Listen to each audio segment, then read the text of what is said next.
Bismillahirrahmanirrahim. Assalamualaikum dear students. This is your chemistry tutor Shazia Sardar and I warmly welcome to you on Educational Bond. तो dear students, आज की class 2 में हम chemistry intermediate part first के chapter number 2 के smart syllabus को discuss करेंगे, जिसका नाम है एक्सपेरिमेंटल टेक्निक्स इन केमिस्ट्री। तो डियर स्टूडेंट्स, इस चैप्टर में जो है कोई ऐसा लॉन्ग क्वेश्चन नहीं जो कि एग्जामिनेशन पॉइंट ऑफ व्यू से इम्पोर्टेंट हो। हाँ, यहाँ से जो है multiple choice and short question examiner ज़रूर जो है पिक करता है। तो इस चैप्टर से जो है मैंने 2 पोर्शन बनाए हैं। एक पोर्शन जो है मल्टीपल चॉइस के हवाले से एंड दूसरा जो है शॉर्ट क्वेश्चन के हवाले से, जो कि बहुत ज़्यादा इम्पोर्टेंट है। तो यहाँ पे जो है मैंने MCQs का जो पोर्शन है उसमें ऑलमोस्ट 17 जो है पॉइंट्स ऐसे हैं जो कि एग्जामिनेशन पॉइंट ऑफ व्यू से बहुत ज़्यादा इम्पोर्टेंट है और बार बार एग्जामिनर वही पिक करता है। तो चलिए हम उनको वन बाय वन जो है डिस्कस कर लेते हैं एंड देन हम शॉर्ट क्वेश्चन को डिस्कस करेंगे। तो डियर स्टूडेंट्स, हमारा जो है मल्टीपल चॉइस नंबर 1 है the comparative rates eight which the solute move in the paper chromatography depends on. वो कहता है कि पेपर क्रोमेटोग्राफी में जो हमारा सॉल्यूट होता है वो जो मूव करता है कंपैरेटिव रेट्स के साथ, वो जो है उसका कंपैरेटिव रेट किस पे डिपेंड करता है।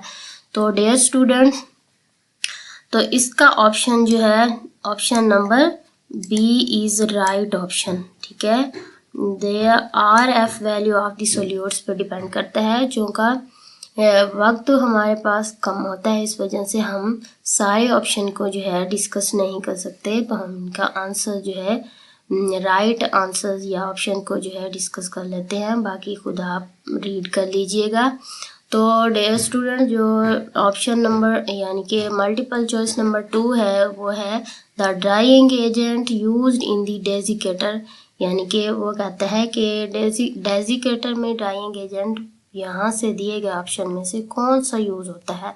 तो डियर स्टूडेंट्स, डेजिकेटर जो है एक हमारे पास ऐसा जो है कंटेनर होता है या ग्लास वेयर कंटेमिनेंट्स होता है जो कि कम्प्लीटली सील्ड होता है और ये उन तमाम कंपाउंड्स को जो कि मॉइस्चर सेंसिटिव होते हैं उनको प्रिजर्व करने के लिए यूज़ होता है। ठीक है, तो यहाँ से जो हमारे पास ऑप्शन सी है, ऑप्शन नंबर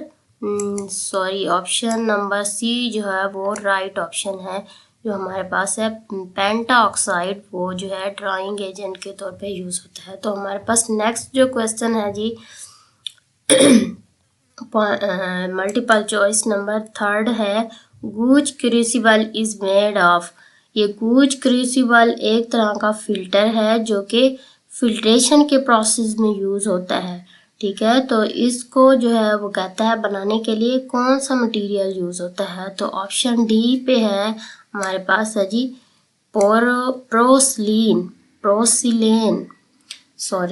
प्रोसिलेन जो है हमारे पास एक सिरामिक मटेरियल होता है जो कि पॉट्स या वेयर बनाने के लिए इस्तेमाल होता है। यानी कि जैसा हमारे पास हो गया गिलास वेयर, हो गया चाइनीज़ वेयर, जिन्हें हम चाइनीज़ बर्तन कहते हैं, ये उनको बनाने के लिए इस्तेमाल होता है और यही जो है गूज क्रूसिबल को भी बनाने के लिए इस्तेमाल होता है। तो डियर स्टूडेंट्स, हमारा पॉइंट नंबर 4 है या मल्टीपल चॉइस नंबर 4 है जी which is not example of a sublimate. वो कहता है कि यहाँ से दिए गए ऑप्शन में से कौन सा ऑप्शन ऐसा है जो कि सब्लिमेट की एग्जाम्पल नहीं। तो ऑप्शन नंबर सी जो है वो है राइट ऑप्शन, यानी कि जो हमारे पास NaCl जो है वो जो है सब्लिमेट की एग्जाम्पल नहीं है, जबकि बाकी जो है ammonium chloride, iodine and benzene जो है वो सब्लिमेशन की प्रोसेस से गुजर सकते हैं, यानी कि सब्लाइम हो सकते हैं। तो हमारे पास पॉइंट नंबर 5 है जी during the process of crystallization the hot saturated solution. वो कहता है कि क्रिस्टलाइजेशन के प्रोसेस के दौरान जो है हम हॉट सैचुरेटेड सॉल्यूशन को क्या करते हैं, हॉट सैचुरेटेड सॉल्यूशन को जो है हम जो है इसका ऑप्शन नंबर बी जो है वो राइट ऑप्शन है। हम उसे मीडियम साइज के जो क्रिस्टल है उन्हें ऑब्टेन या हासिल करने के लिए हम उसे मॉडरेटली जो है कूल करते हैं और फिर हम मीडियम साइज के क्रिस्टल जो है हासिल करते हैं। तो हमारा जो है पॉइंट नंबर 6 है जी, during the chromatography strip should be dipped into the solvent mixture to a depth of. वो कहता है कि क्रोमेटोग्राफी के दौरान जो हम स्ट्रिप जो है सॉल्वेंट मिक्सचर में डिप करते हैं उसकी गहराई कितनी होनी चाहिए। तो इसका option number C is right option. C is right option, यानी कि 5 से 6 मिलीमीटर उसकी डेप्थ होनी चाहिए। तो हमारा जो है नेक्स्ट जो है मल्टीपल चॉइस नंबर 7 है जी, which is not used as a drying agent in a desiccator. वो कहता है डेजिकेटर में कौन सा ऐसा ड्राइंग एजेंट है जो कि यूज नहीं होता। तो हमें पता है स्टूडेंट्स, कैल्शियम क्लोराइड हो गया, पेंटॉक्साइड एंड सिलिका जेल, ये तमाम जो है ड्राइंग एजेंट्स हैं। तो हमारा ऑप्शन नंबर बी जो है इज राइट ऑप्शन, यानी कि NaCl जो है एक ऐसा कंपाउंड है जो कि ड्राइंग एजेंट के तौर पे यूज नहीं होता। तो हमारा नेक्स्ट जो है क्वेश्चन या मल्टीपल चॉइस है जी, वो है a filtration process should be very time consuming if it were not aided by a gentle suction which is developed. वो कहता है कि हमारा जो फिल्ट्रेशन का प्रोसेस है वो वेरी टाइम कंज्यूमिंग हो सकता है अगर हम यहाँ से जो नीचे ऑप्शन दिए गए इनमें से कौन सा प्रोसेस को फॉलो ना करें तो हमारा ये जो है फिल्ट्रेशन का प्रोसेस टाइम कंज्यूमिंग होगा। तो इसका option number D is right option, यानी कि अगर हम if the paper fits tightly, अगर हम पेपर को जो है टाइटली फिट जो है कर दें तो हमारा टाइम जो है फिल्ट्रेशन का प्रोसेस का बहुत ज़्यादा हो जाएगा। ठीक है, तो नेक्स्ट जो है हमारा मल्टीपल चॉइस नंबर 9 है जी, solvent extraction method is particularly useful for the separation when the product to be separated. वो कहता है कि सॉल्वेंट एक्सट्रैक्शन का मेथड जो है सेपरेशन के लिए ख़ास तौर पे यूज़ होता है अगर हमारे पास प्रोडक्ट जो है कैसे होने चाहिए। तो हमारे पास option D is right option, यानी कि जो हमारे पास प्रोडक्ट वोलेटाइल होने चाहिए एंड थर्मली अनस्टेबल होने चाहिए, उनके लिए जो है उनको हम सेपरेट करने के लिए क्या यूज़ करते हैं, सॉल्वेंट एक्सट्रैक्शन मेथड यूज़ करते हैं। तो हमारा नेक्स्ट जो है ऑप्शन नेक्स्ट जो मल्टीपल चॉइस नंबर 10 है वो है which substance is not dehydrating agent. Dehydrating agent वो एजेंट होता है जो किसी भी जो है कंपाउंड को या मटेरियल को डिहाइड्रेट करने के लिए, यानी कि उसमें वाटर को रिमूव करने के लिए इस्तेमाल होता है। तो यहाँ से जो है जो इसका राइट ऑप्शन है जी कैडमियम क्लोराइड। ये एक ऐसा सब्सटेंस है जो कि डिहाइड्रेटिंग एजेंट के तौर पे यूज़ नहीं होता, बाकी सारे यूज़ होते हैं, यानी कि calcium chloride, silica gel and pentoxide जो है डिहाइड्रेटिंग एजेंट के तौर पर यूज होते हैं। वही जो हमने डेजिकेटर वाला पढ़ा है वही। तो नेक्स्ट जो हमारा मल्टीपल चॉइस नंबर 11 है जी, compound which undergo sublimation is. वो कहता है यहाँ से कौन सा ऐसा कंपाउंड है जिसे हम सब्लिमेशन के प्रोसेस से गुजार सकते हैं। तो option number C is right option, NH4Cl, यानी कि अमोनियम क्लोराइड को हम सब्लिमेशन के प्रोसेस से गुजार सकते हैं। तो नेक्स्ट जो है हमारा क्वेश्चन है जी, chromatography in which stationary phase is solid is classified as. कहता है ऐसी क्रोमेटोग्राफिक टेक्निक जिसमें स्टेशनरी फेज जो है सॉलिड होता है वो कौन सी होती है। तो उसका नेम है जी C is right option, adsorption chromatography ऐसी होती है जिसमें स्टेशनरी फेज जो है सॉलिड होता है। तो नेक्स्ट जो हमारा क्वेश्चन है जी, solvent extraction is an equilibrium process and is controlled by. वो कहते हैं सॉल्वेंट एक्सट्रैक्शन का प्रोसेस जो है कि इक्विलिब्रियम का प्रोसेस है, इसे हम कंट्रोल किस तरह कर सकते हैं। तो इसका जो है option number C is right option, यानी कि डिस्ट्रीब्यूशन लॉ से हम इसको कंट्रोल कर सकते हैं। तो हमारा नेक्स्ट जो है क्वेश्चन है जी, a component having small value of K mostly remains in इसका ऑप्शन है जी A is right option stationary phase, यानी कि जिस कंपोनेंट की स्मॉल वैल्यू ऑफ के होगी वो स्टेशनरी फेज में रिमेन होगा, यानी कि रहेगा। तो नेक्स्ट जो हमारा क्वेश्चन है जी 15 क्वेश्चन है जी, the process of filtration is use to separate. हमें पता है जी फिल्ट्रेशन का प्रोसेस जो है इनसॉल्युबल पार्टिकल को रिमूव करने के लिए इस्तेमाल होता है, तो इसका option number B is right option, ठीक है, sorry B is right option. तो नेक्स्ट जो है हमारे पास है जी 16 का क्वेश्चन नंबर 16 है, during the paper chromatography the stationery phase is. अब पेपर क्रोमेटोग्राफी के दौरान जो है स्टेशनरी फेज हमारे पास होता है जी liquid, option B is right option, ठीक है, option B is right option. 17 question number है जी, the substance used for the decolorization crystalline substance is.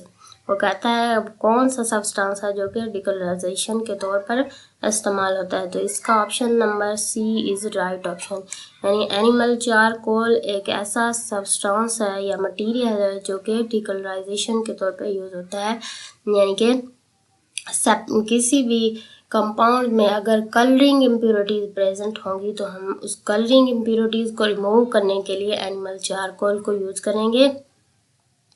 ये जो है एक ऐसा कंपाउंड है जिसमें जो है कलरिंग इम्प्योरिटीज को रिमूव करने की सलाहियत होती है। तो डियर स्टूडेंट्स, इन तमाम एमसीक्यूज के यहाँ पे आंसर्स भी अवेलेबल है, आप यहाँ से देख के इनको प्रिपेयर कर सकते हैं। तो अब नेक्स्ट जो हमारा पोर्शन है वो इम्पोर्टेंट शॉर्ट क्वेश्चन के हवाले से है। यहाँ से ऑलमोस्ट 11 शॉर्ट क्वेश्चन ऐसे हैं जो कि बार बार एग्जामिनेशन में आ रहे होते हैं, तो इनको हम वन बाय वन डिस्कस कर लेते हैं। तो फर्स्ट जो हमारा क्वेश्चन है वो है जी, what is crystallization and write the name of various step. तो डियर स्टूडेंट्स, जो क्रिस्टलाइजेशन होता है ये बेसिकली एक प्यूरिफिकेशन टेक्निक है जो कि इम्प्योर कंपाउंड्स को प्योर करने के लिए, यानी कि इम्प्योरिटीज़ को हटाने के लिए हम जो है यूज़ करते हैं, ठीक है। तो यहाँ पे इसकी डेफिनेशन भी दी गई है, it is the removal of solid from the solution by increasing its concentration above the saturation point in such a manner that excess solid separate out in the form of crystal, ठीक है। तो इसमें जो है various step जो involve होते हैं वो जो है यहाँ पे दिए गए हैं हमारे पास। जो फर्स्ट जो है स्टेप है जी वो है चॉइस ऑफ सॉल्वेंट, यानी कि क्रिस्टलाइज किसी भी कंपाउंड को करने के लिए हमें जो सबसे पहला जो स्टेप उठाना होगा वो हमें सूटेबल सॉल्वेंट को जो है उठाना होगा या चूज़ करना होगा। नेक्स्ट जो है हमारे पास प्रिपरेशन ऑफ सैचुरेटेड सॉल्यूशन, जब हम सूटेबल सॉल्वेंट को जो है चूज़ कर लेंगे तो नेक्स्ट जो है हम उसे सैचुरेटेड सॉल्यूशन में कन्वर्ट करेंगे एंड देन हम फिल्ट्रेशन का प्रोसेस करेंगे, यानी कि उनको फिल्ट्रेट करेंगे और इम्प्योरिटीज़ को रिमूव करेंगे एंड देन हम कूलिंग का प्रोसेस करेंगे। कूल करने के बाद हमारे पास जो है क्रिस्टल्स बन जाएंगे, ठीक है, क्रिस्टल आ जाएंगे। उन क्रिस्टल को कलेक्टिंग द क्रिस्टल, फिर उनको कलेक्ट कर लेंगे और उसके बाद जो है drying of the crystallise substance, जो क्रिस्टल हमारे पास आएंगे उनको ड्राई करेंगे, ठीक है। उसके बाद जो है उनमें जो कलर की यानी कि कलरिंग इम्प्योरिटीज प्रेजेंट होंगी उनको जो है हम रिमूव करेंगे कलरिंग एजेंट यूज़ करके, जैसे कि हमने ऊपर एमसीक्यूज में पढ़ा था। जो एनिमल चारकोल है वो यूज होता है एज अ डिकलराइजेशन एजेंट, ठीक है।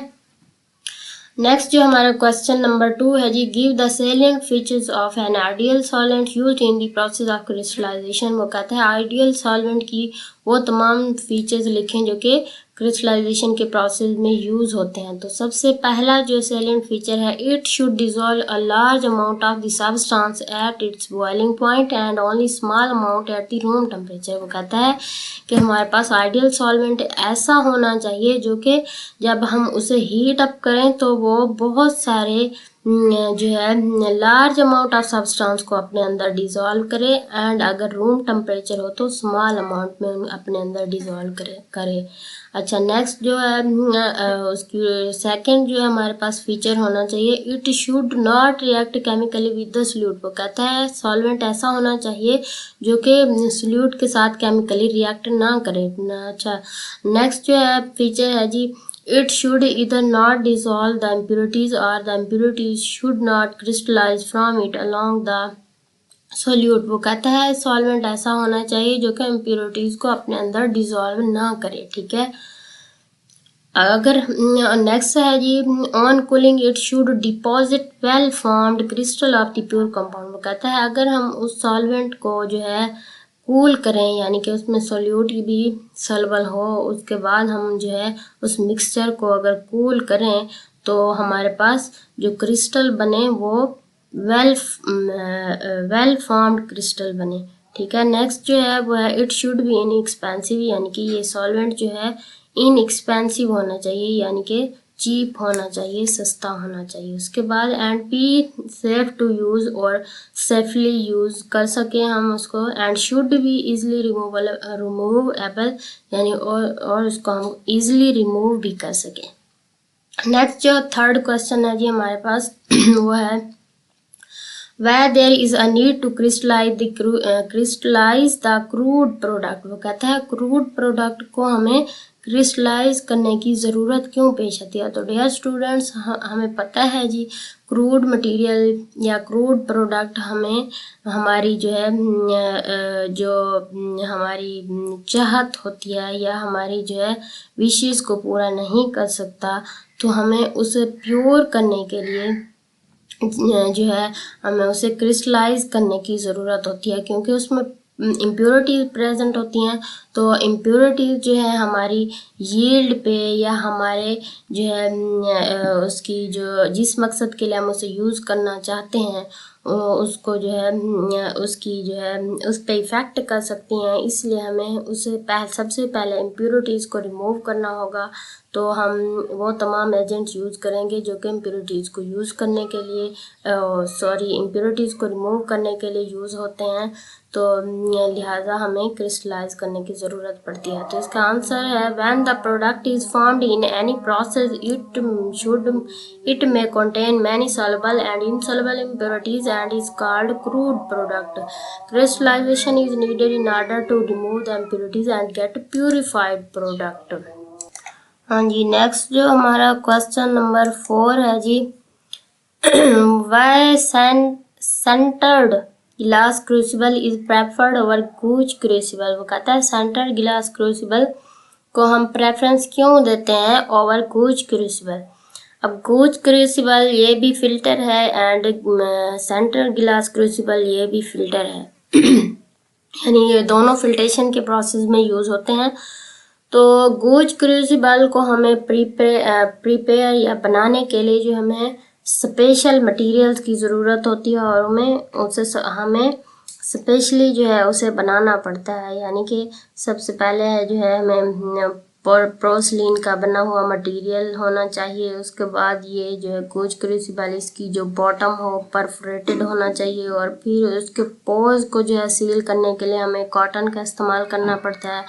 इस तरह डिफरेंट और मटेरियल जो है यूज़ करने पड़ते हैं, यानी कि उसके लिए स्पेशल प्रिपरेशन की ज़रूरत होती है। जबकि सेंट्रल गिलास क्रूसिबल में ऐसा कुछ नहीं होता, यानी कि ये खुद जो है हमें एज बना बनाया हमें जो है मिल जाता है, और कन्वेंटली यानी कि आसानी से ही हमें मिल जाता है, और इससे हम जो है गूज क्रूसिबल की निस्बत भी सेफली यूज़ कर सकते हैं एंड इसमें प्रिपरेशन की भी कोई ज़रूरत नहीं होती। इसलिए हम इसको जो है प्रेफर करते हैं ओवर गूज क्रूसिबल।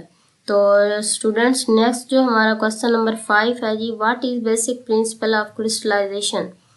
क्रिस्टलाइजेशन का जो बेसिक प्रिंसिपल वो है जी, the solute should be soluble in a suitable solvent at high temperature and excess amount of the solute is thrown out as a crystal when it is cooled. वो कहता है जी कि solute जो है वो किसी सूटेबल सॉल्वेंट में soluble होना चाहिए, और वो भी हाई टेम्परेचर पे, और जब हमें ज़रूरत पड़े वहाँ से क्रिस्टल को जो है आसानी से हम रिमूव कर सकें बैक कूलिंग के प्रोसेस से, ठीक है।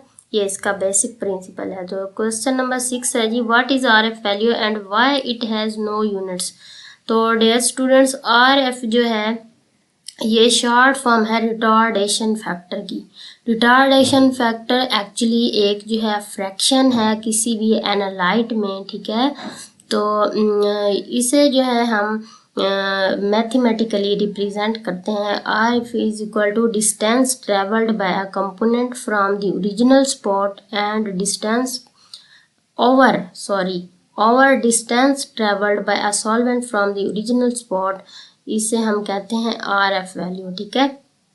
कहता है कि आर एफ जो है इक्वल होता है कंपोनेंट के डिस्टेंस जो कि वो ट्रैवल करता है फ्रॉम ओरिजिनल स्पॉट से, and the distance of solvent from the original spot, यानी जितना के सॉल्वेंट जो है डिस्टेंस ट्रेवल करता है ओरिजिनल स्पॉट से, उनकी रेशियो को जो है हम रिटार्डेशन फैक्टर कहते हैं। और वो कहता है why it has no units. R F जो है हमें पता है, यहाँ से इक्वेशन से भी जाहिर हो रहा है या रेशियो से भी हमें मालूम हो रहा है कि ये जो है रेशियो है बिटवीन टू सेम क्वांटिटीज़, ठीक है। यानी कि दोनों डिस्टेंस के दरमियान ये एक ऊपर भी डिस्टेंस ट्रेवल्ड बाय कंपोनेंट है, नीचे डिस्टेंस ट्रेवल्ड बाय सॉल्वेंट, यानी कि टू डिस्टेंस के दरमियान रेशियो है। इस वजह से इनके जो हमारे पास यूनिट्स हैं आपस में कैंसिल आउट हो जाने की वजह से आर एफ का कोई यूनिट नहीं होता, ठीक है। यानी कि ये दो सेम क्वांटिटीज़ के दरमियान रेशियो को शो करता है, इसलिए इसका कोई यूनिट नहीं होता। तो हमारे पास नेक्स्ट क्वेश्चन नंबर 7 है जी, state distribution law with example. अब डिस्ट्रीब्यूशन लॉ जो है वो स्टेट करता है that a solute distribute itself between two immiscible liquids in a constant ratio of concentration irrespective of the amount of solute added। वो कहता है जी डिस्ट्रीब्यूशन लॉ ये कहता है कि कोई भी सल्यूट जो है अपने आप को दो इमिसिबल लिक्विड में इस तरह जो है डिस्ट्रीब्यूट करे कि रेशियो जो है उनकी कांस्टेंट, कंसंट्रेशन की जो रेशियो है वो कांस्टेंट रहे, ठीक है। तो इसको मैथमेटिकली जो है रिप्रेजेंट करते हैं K is equal to concentration of solute in organic phase over the concentration of solute in aqueous phase, ठीक है। अब यहाँ पे जो हमारे पास K जो है इसे हम डिस्ट्रीब्यूशन कोएफिशिएंट कहते हैं, ठीक है, कोएफिशिएंट कहते हैं, ठीक है। इसका भी कोई यूनिट नहीं होता है क्योंकि ये दो सिमिलर क्वांटिटीज़ के दरमियान या जो है एक रेशियो को शो करता है, ठीक है। ये मैथमेटिकल फॉर्म है डिस्ट्रीब्यूशन लॉ की। अब इसकी एग्जांपल है जी distribution law in solvent extraction. Solvent extraction में जो है डिस्ट्रीब्यूशन लॉ जो है यूज़ होता है। अब उन्होंने यहाँ पे एग्जांपल के ज़रिए हमें समझाया है। हम यहाँ पे हमने आयोडीन का एक मॉलिक्यूल लिया और उसको जो है हमने आयोडाइड आयन के साथ जो है जब आपस में रिएक्ट कराया तो हमारे पास बना ट्राई आयोडाइड आयन, ठीक है। अब ये ट्राई आयोडाइड जो है हम यहाँ पे जो है इन्होंने बताया है टू इमिसिबल लिक्विड की बात की है। To immiscible liquid, immiscible liquids वो होते हैं जो आपस में जब उनको हम एक दूसरे में मिक्स करें तो वो एक दूसरे के साथ रिएक्ट ना करें, यानी कि अनरिएक्टेड रहें, आपस में डिज़ोल्व ना हो, उनको हम कहते हैं जी इमिसिबल लिक्विड। यहाँ पे जैसे कि हमारे पास वाटर है एंड कार्बन टेट्राक्लोराइड, ये जो है इमिसिबल लिक्विड्स हैं, ठीक है। अब यहाँ पे जो एग्जांपल में ट्राई आयोडाइड आयन है ये जो है सॉल्युबल इन वाटर होता है, वाटर में सॉल्युबल हो जाता है, जबकि कार्बन टेट्राक्लोराइड में ये सॉल्युबल नहीं होता, ठीक है।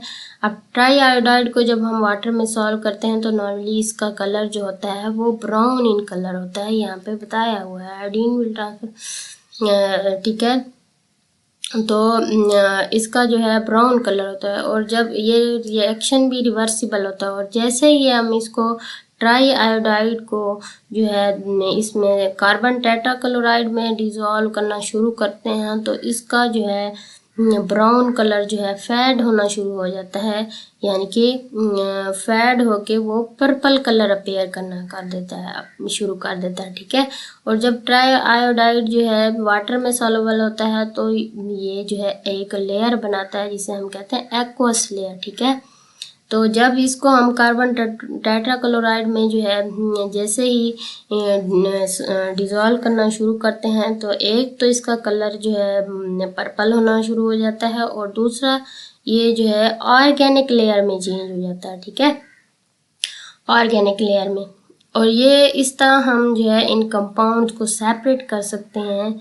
यानी कि अगर हम अच्छी सेपरेशन चाहते हैं, for the separation the two liquids are gently shaken no matter how much iodine is used. कहता है दोनों लिक्विड यानी कि जो दोनों इमिसिबल लिक्विड्स हैं, वाटर हो गया in the presence of KI and carbon tetrachloride जो हैं, ये दोनों इमिसिबल लिक्विड हैं, इनको हम अच्छी तरह से शेक करें और इनमें जो आयोडीन को भी शामिल करना होगा, यानी कि आयोडीन को भी इनके साथ मिक्स करके इनको शेक करना है, और फिर जो है इनका डिस्ट्रीब्यूशन कोएफिशिएंट की वैल्यू फाइंड आउट करके इस तरह हम जो है इन कंपाउंड की सेपरेशन को सॉल्वेंट एक्सट्रैक्शन के ज़रिए जो है कर सकते हैं। तो इस K की जो कोएफिशिएंट की यानी कि इक्वेशन है वो है जी अबव। इस इक्वेशन की जो है जो ये कोएफिशिएंट वाली इक्वेशन बनेगी वो इस तरह कुछ आएगी। पहले ब्रैकेट आएगी I2 and CCl4 over try iodide ion, यानी कि फिर इस कोएफिशिएंट की वैल्यू की मदद से हम इन कंपाउंड को जो है सेपरेट कर सकते हैं। तो डियर स्टूडेंट्स, नेक्स्ट जो हमारे पास क्वेश्चन नंबर 8 है वो है जी how undesirable colours are separated from a crude substance. वो कहता है कुछ ऐसे सब्सटेंस होते हैं जिनमें कलरिंग इम्प्योरिटीज़ प्रेजेंट होती हैं, और वो जो है सब्सटेंस क्रूड कहलाते हैं।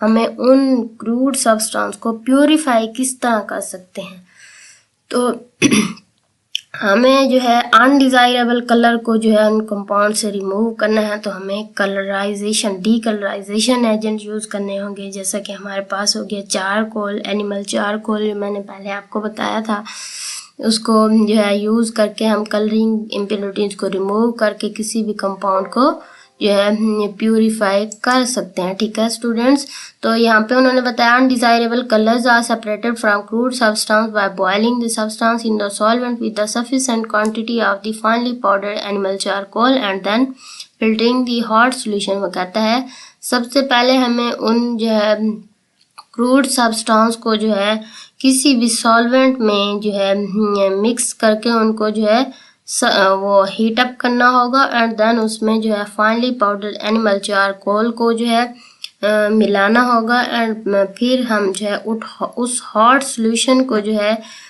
फिल्टर करेंगे, एंड देन जो है कलरिंग इम्प्योरिटीज़ को रिमूव करने के लिए हम उसमें एनिमल चारकोल ऐड करेंगे। ये एनिमल चारकोल जो है उन कलर इम्प्योरिटीज़ को अपने अंदर जो है एब्जॉर्ब कर लेगा, और उसके बाद जो हमारे पास प्यूरिफाइड या डीकलराइज्ड सब्सटेंस जो है हमें हासिल होगा, और उनको हम कूलिंग के ज़रिए क्रिस्टलाइज फॉर्म में या क्रिस्टलाइन फॉर्म में ऑब्टेन कर लेते हैं। ठीक है, तो नेक्स्ट जो हमारा क्वेश्चन है वो है जी what is sublimation and give its example.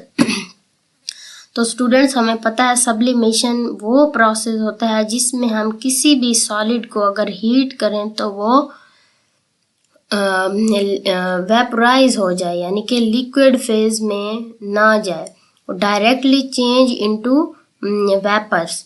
तो इसकी डेफिनेशन है जी sublimation is a process in which a solid when heated vaporized directly without passing through the liquid phase and these vapors can be condensed to form solid again। यानी कि दोबारा अगर हम उन वेपर्स को कंडेंस करें तो वो सॉलिड को दोबारा सॉलिड बना दें। इस तरह के सब्सटेंस को हम सब्लाइम सब्सटेंस कहते हैं। अच्छा जी, इसमें जो है सब्सटेंस जिन्हें हम सब्लिमेशन के प्रोसेस से प्योरीफाई करते हैं वो हैं जी अमोनियम क्लोराइड हो गया, आयोडीन हो गया, नेफ्थलीन एंड बेंजोइक एसिड। इन तमाम कंपाउंड्स को हम सब्लिमेशन के प्रोसेस से प्योरीफाई कर सकते हैं। नेक्स्ट है हमारे पास क्वेश्चन है जी, differentiate between adsorption and partition chromatography. तो यहाँ पे इनके डिफरेंस दिए गए हैं। एड्सॉर्प्शन क्रोमेटोग्राफी, तो डियर स्टूडेंट्स यहाँ पे क्वेश्चन ये एक वर्ड है जी एड्सॉर्प्शन। तो यू नो एड्सॉर्प्शन एक वर्ड होता है और दूसरा होता है एब्जॉर्प्शन। एड्सॉर्प्शन का मतलब होता है किसी भी मटेरियल का या सब्सटेंस का किसी भी दूसरे सब्सटेंस की सरफेस पे अटैच हो जाना, यानी कि क्लिंक हो जाना, इसको कहते हैं हम एब्जॉर्प्शन। और जबकि एब्जॉर्प्शन वो होता है उसी किसी भी सब्सटेंस का दूसरी सब्सटेंस की सरफेस के अंदर एब्जॉर्ब कर जाना, यानी कि उसमें जज़ब हो जाने को हम एब्जॉर्प्शन कहते हैं।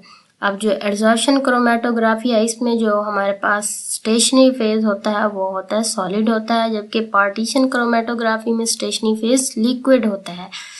इसमें एड्सॉर्प्शन क्रोमेटोग्राफी में जो है substance leave the mobile phase two become adsorbed on the surface of the solid.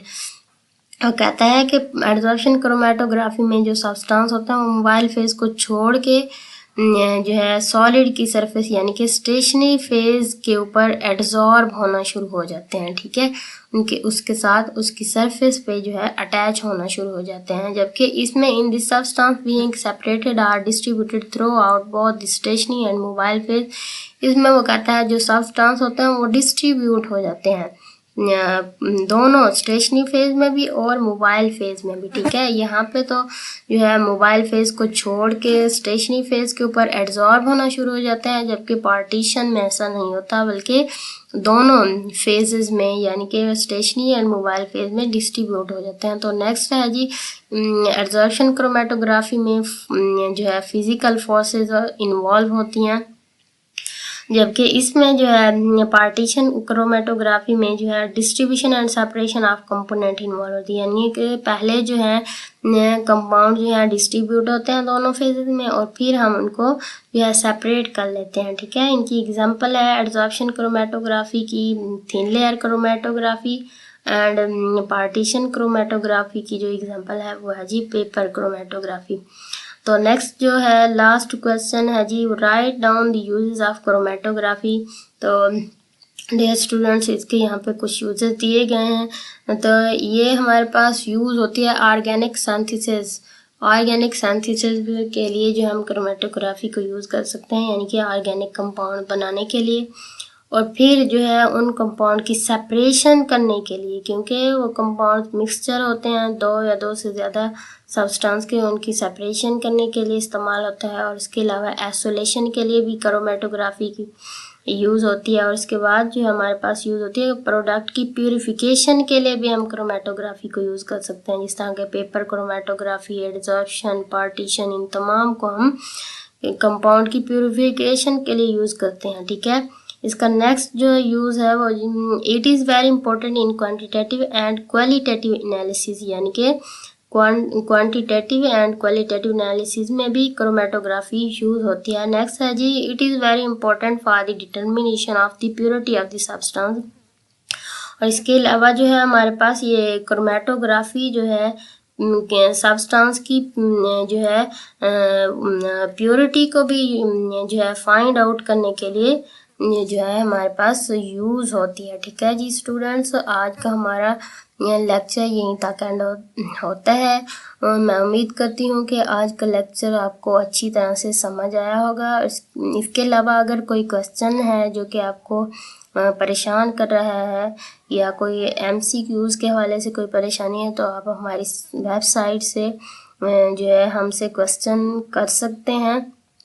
तो चलिए मिलते हैं जी नेक्स्ट क्लास में।